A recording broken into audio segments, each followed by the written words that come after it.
Hello, Cancer. This is your reading for the last 2 weeks of March 2026. No? Natapos na kasi Mercury retrograde. So, itong natitirang mga araw ng March.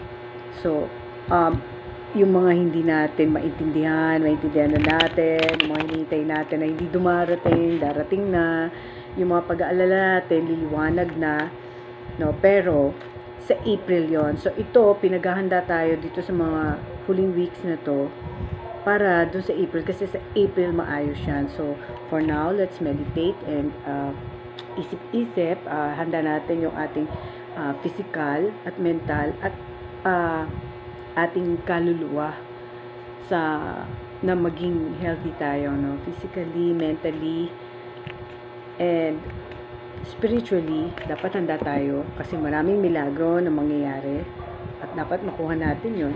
Kasi kung hindi tayo healthy, dadaan lang yon. Lagi ko sinasabi, lagi tayong hingi ng tulong sa Diyos. Ang lahat ng ito ay energy lang. Ito ay gabay lang. At kayo pa rin ang magdedesisyon sa inyong mga kapalaran. Cancer. Nakapaligid ka sa isang babaeng sa palagay mo ginagawang ka ng masama, o ikaw mismo yon na ang tingin sa'yo ng paligid mo, ikaw ang nagiging dahilan dahil sa kamalditahan ng nakapaligid, kaya nawawala ang harmony sa paligid. Hindi ka na umaasa, no? Matagal mo nang hindi inaasahan na magkakaroon ka ba ng pag-ibig, kasi siguro yung mga nakaraan binigyan ka lang ng problema.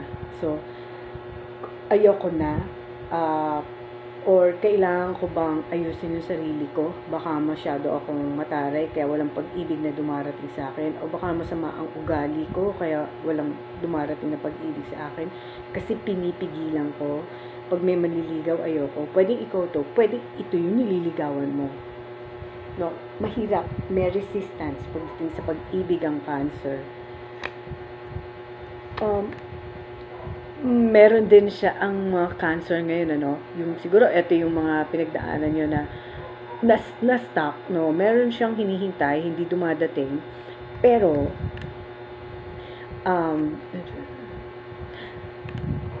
pinlano mo to, inasahan mo to, tapos nung inaasahan mo wala, no? Pero inaasahan mo na matatapos din tong problema na to. Tama ka, matatapos na itong problema na to sa financial mo, kasi mawawala na yung ulit mong iniisip na paano yung pag hindi dumating, ganyan. Pero maghintay ka lang, ayos na yan, liliwanag yan.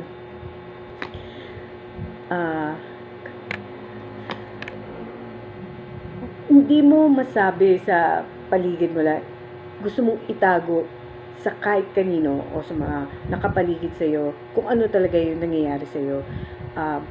Palagay mo hindi mo na kaya i-sustain itong, meron pa ba akong future?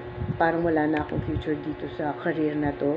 Baka napapagod ka na physically, o merong umagaw sa iyong pagkakataon dito sa career na to, o meron kang inagawan dito sa career na to. Nung dumating ito, nalaman mo na may ginawa siya para masira yung career mo, o pwedeng siya yon, o ikaw yon na agawan, o pwedeng ikaw yung may ginawa ka na hindi mo sinasadya na sira mo yung career niya.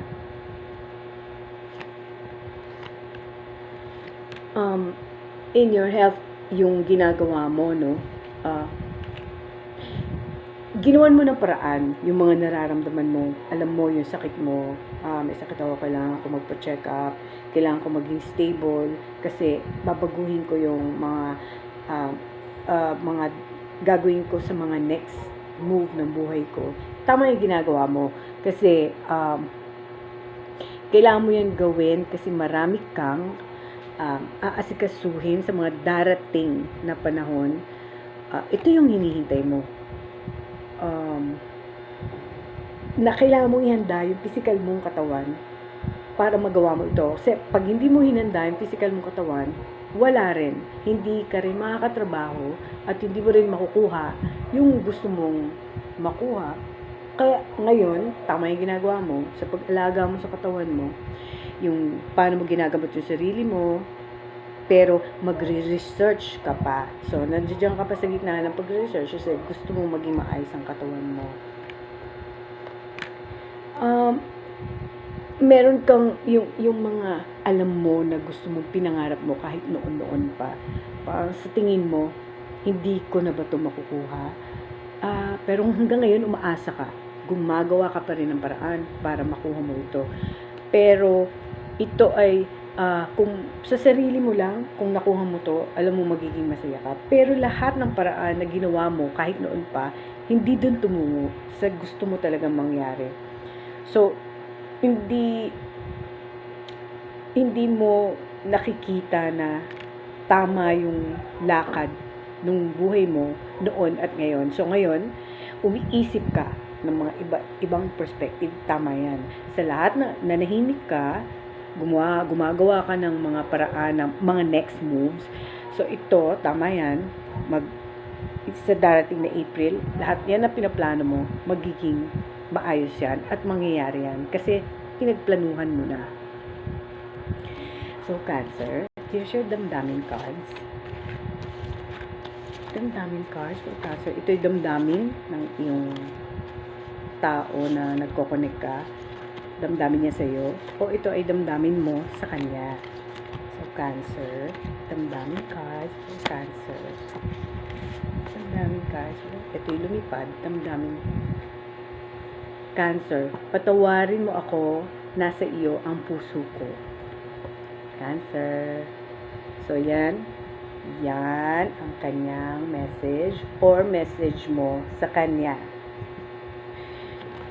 Kuha tayo ng happy letters, alphabet letters. Kuha tayo ng 3. Ito yung mga first initial letters ng mga taong kumukonect sa'yo.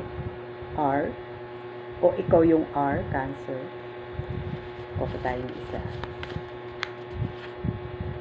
D, letter D, sino to?